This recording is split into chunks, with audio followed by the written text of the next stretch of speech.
मैं राशन दूंगा, मैं बिजली दूंगा, मैं सिलेंडर दूंगा, और दिया क्या? करप्शन।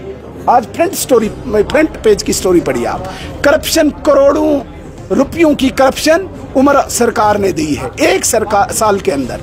इससे मुझे लगता है कि एक गिरावट, एक सतर का गिरना इससे ज्यादा और हो नहीं सकता। सरकार से लगातार जो वो बाढ़ पीड़ित फ्लड विक्टिम्स इंतजार कर रहे हैं सरकार से कोई सहारा आए, कोई आसरा मिले, उनको भी कहीं न कहीं नजरअंदाज किया है इस सरकार ने।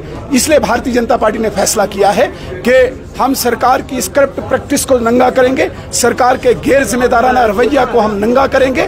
और कहीं न कहीं आपको हम याद दिलाना चाहते हैं, उमर अब्दुल्ला साहब ने अपनी बड़ी बड़ी तकरीरों में कहा था, मैं राशन दूंगा, मैं बिजली दूंगा, मैं सिलेंडर दूंगा, और दिया क्या?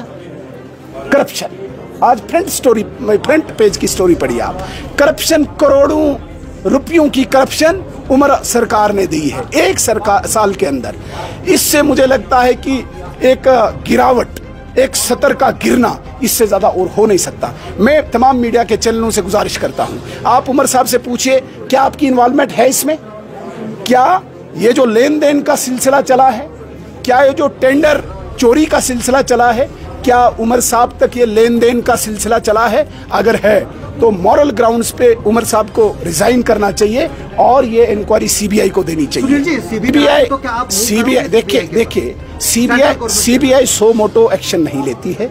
सीबीआई ठीक है, कोई रेड हैंडेड पकड़ना वो अलग चीज है, लेकिन जो इतना बड़ा स्कैम है, सरकार यहाँ पे कायम है, एस्टेब्लिश्ड एक सिस्टम है यहाँ पे, और उसमें सीबीआई डायरेक्ट इंटरवेंशन नहीं करे जब तक स्टेट गवर्नमेंट रिकमेंड करती है, हाउस रिकमेंड करे, इस पे डिबेट हो, इस पे डिस्कशन हो। जहां पर आपने एम्प्लॉयमेंट देनी चाहिए थी वहां पे आपने करप्शन दी।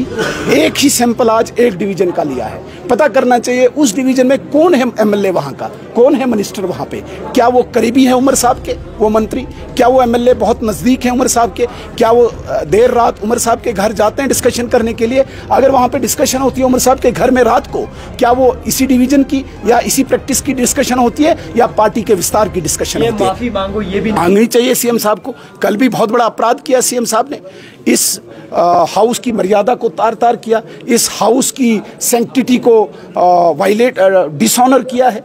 कहीं न कहीं मॉडल कोड ऑफ कंडक्ट में जब इलेक्शन कमीशन ऑफ इंडिया का कोड लगा हुआ है, ओमपुरा में लॉ स्कूल की क्लासेस को शुरू करने का एश्योरेंस जो उमर साहब ने दिया है, हमने कंप्लेंट भी दायर की इलेक्शन कमीशन ऑफ इंडिया के लिए में, इसमें कहीं न कहीं उमर साहब को रिजाइन करना चाहिए। आज जिस प्रकार से इतना बड़ा अपराध का इतना बड़ा एलिगेशन लगाया सीएम साहब पे, ये सिर्फ उनके किसी मंत्री पे नहीं है। आप पता करिए वो मंत्री सबसे करीब क्यों है उमर साहब के, डे नाइट, और बहुत मतलब 8 टाइम में भी वो मिलते हैं मंत्री साहब उनसे। क्या यही वो डिस्कस करते हैं?